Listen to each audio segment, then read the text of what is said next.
En tant que commercial, entrepreneur ou porteur de projet, vous rencontrez régulièrement de nouveaux contacts d'affaires et de nouveaux prospects.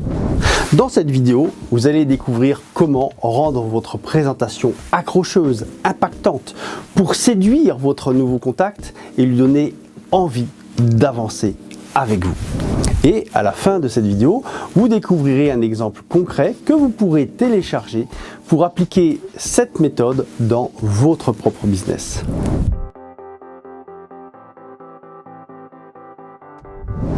Bonjour, je suis Jean-Pierre Giraud, fondateur de Nouveau Cap et du blog à succès lesgrandestechniquesdevente.fr. Vous le savez, le premier rendez-vous avec votre nouveau contact, avec votre prospect, est très important. Et ici, il y a une chose que vous devez absolument réussir, c'est la présentation de votre entreprise, de votre activité. C'est aussi ce que l'on appelle le pitch commercial. En fait, c'est ça qui va accrocher votre prospect et faire qu'ensuite il se confie à vous encore plus naturellement dans la découverte. Il existe plein de formats de présentation d'entreprise, avec bien sûr les grands classiques, le site internet, les plaquettes, les PowerPoint, mais il y a quand même deux formats plus particulièrement utilisés par les commerciaux et qui sont bien sûr oraux, avec d'une part le pitch et d'autre part la présentation d'entreprise. Le pitch, en fait, ce terme vient du monde anglo-saxon et se traduit par le fait de raconter une petite histoire qui va durer 30 secondes, 1 minute ou 2 maximum. Quant à la présentation d'entreprise, c'est une formule plus longue, plus structurée, qui peut prendre différents formats de quelques minutes à un quart d'heure, une demi-heure, 1 heure, voire 2 heures, selon les contextes, les cibles et bien sûr le niveau d'affaires que vous concernez. Vous comprenez donc combien il est difficile de savoir faire passer le bon message dans ces différents formats de temps. Et pourtant, il y a une solution. Il s'agit de répondre à 6 questions que se pose toujours, consciemment ou inconsciemment, l'interlocuteur qui vous reçoit dans le cadre d'une perspective de collaboration d'affaires. Il est important de souligner que ces 6 sujets pourraient être présentés avec des ordres différents. Mais il existe un ordre plus puissant que tous les autres et c'est celui que nous allons voir ensemble maintenant. Très fréquemment, les commerciaux, les représentants, les dirigeants d'entreprise se trompent quant à la chronologie de présentation de ces 6 thèmes et c'est vraiment regrettable. Ces 6 questions en fait se répartissent en 2 grands niveaux. D'une part, un premier niveau qui concerne des aspects vis-à-vis du monde extérieur de votre entreprise et d'autre part des sujets qui concernent l'intérieur de votre entreprise. L'enchaînement des 6 thèmes les alterne successivement. C'est ce que nous allons voir à présent. Le premier thème est le plus important, correspond au grand chapitre de la promesse dont vous êtes porteur. Il s'agit de la réponse à la question à quoi vous contribuez d'essentiel chez vos clients, chez vos prospects, chez vos références qui font qu'ils vous apprécient tant. Ici, il s'agit des bénéfices de vos prestations que vous apportez, tels que performance, progression, succès, pérennité, leadership, bonheur, enfin tout ce qui est agréable auquel vous contribuez. Le deuxième thème, c'est de répondre à la question avec quoi vous apportez ces satisfactions chez vos interlocuteurs, prospects et clients. Ici, il s'agit de la grande famille de vos prestations, des grandes familles de vos produits, de votre gamme, en sachant mettre en avant le plus possible son aspect de couverture globale dans votre secteur d'activité. La troisième question à laquelle vous devez répondre est à qui vous vous adressez. C'est-à-dire quel est votre marché, quel est votre public, qui sont vos clients, qui sont vos références. Ici, votre interlocuteur doit immédiatement se reconnaître parmi eux et se dire « je fais partie de cette famille ».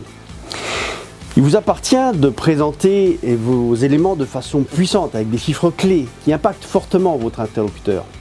Et même si par exemple vous démarrez et que vous ne comptez encore que peu de clients en portefeuille, rien ne vous interdit d'annoncer le nombre de prospects potentiels ainsi que le nombre de contacts entamés. C'est-à-dire que vous indiquerez, par exemple, nous sommes en affaires avec 35 entreprises.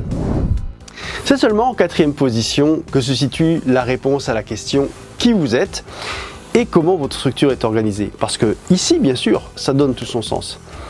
Il est malheureux d'observer que 9 présentations sur 10 commencent par ce thème, qui à la base n'est pas vraiment ce qui intéresse votre interlocuteur. Par contre, lorsqu'il sait à quoi vous contribuez et auprès de qui vous intervenez, là, il a envie de savoir comment vous êtes organisé. Pas avant. Donc ici, vous présenterez et commenterez votre organigramme fonctionnel, votre structure, avec en particulier votre position, puisque vous êtes censé être son interlocuteur principal. Bien sûr, vous parlerez également et vous mettrez en avance toutes les compétences clés et historiques de votre entreprise, à savoir votre direction, les équipes techniques, les ingénieurs, le marketing, toutes les fonctions, je dirais, qui constituent la force de votre entreprise. Le 5e thème revêt un aspect crucial qui pourtant, étrangement, est souvent omis, maltraité ou juste effleuré. Il s'agit en fait de la réponse à la question « Quel est votre processus commercial ?» Ce sujet est rarement abordé, très probablement parce qu'en France, règne une certaine pudeur sur tout ce qui touche à l'argent. Alors qu'en étant adroit sur vos modalités et sur votre organisation commerciale, vous apparaîtrez plus solide que vos concurrents. Il s'agit simplement ici de lister et d'annoncer les étapes par lesquelles vous allez passer et vous allez emmener, je dirais, votre interlocuteur prospect ou client entre votre premier bonjour et le moment où il s'engagera dans l'acte d'achat de vos prestations ou de vos produits. Le dernier thème est très important parce que c'est lui qui va annoncer et mettre en perspective ce que votre client ou prospect va vivre juste après le fait d'être passé par la case « J'achète ». Ici, il s'agit de votre processus de mise en œuvre, de livraison de vos prestations ou de vos services et produits. Il s'agit d'un comment ça va se passer, très concret, lui permettant de visualiser la réception de ce que vous lui avez vendu, avec tout le confort et les bénéfices qui s'y réfèrent. Il est également important, tout au long de votre exposé, de bien souligner vos savoir-faire différenciateurs, vos chiffres clés, leur degré de pertinence, d'avoir un discours avec des mots simples et clairs, facilement compréhensibles. De souligner également tout ce qui touche aux principaux degrés de sensibilité de votre clientèle et enfin d'avoir un déroulement qui s'enchaîne bien, à la fois de façon logique et chronologique. Alors voici un exemple concret, on a choisi de vous faire la présentation des grandes techniques de vente tout simplement et dans une version environ d'1 minute. Les grandes techniques de vente, c'est un blog qui contribue à 2 choses essentielles. D'une part, favoriser des progrès concrets et rapides sur des savoir-faire et des savoir-être commerciaux, quel que soit le profil de nos visiteurs. Et puis deuxièmement, de contribuer à une importante émulation au sein de la communauté des acteurs commerciaux. Pour ce faire, les grandes techniques de vente mettent en œuvre un riche panel d'outils et de supports pédagogiques.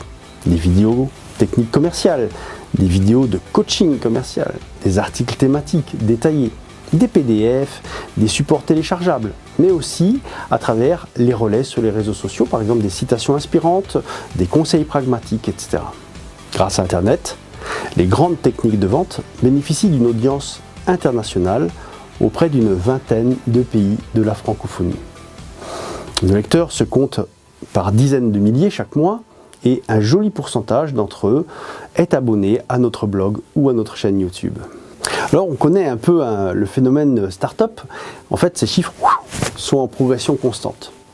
En interne, les grandes techniques de vente possèdent 2 piliers, moi en tant qu'animateur et rédacteur principal, ainsi qu'un coéquipier en charge de l'administration du blog et de ses aspects techniques. Ça va bien sûr de la prise de vue vidéo, à la gestion des contenus, à la mise en ligne et bien sûr à la gestion des relations avec toute notre communauté.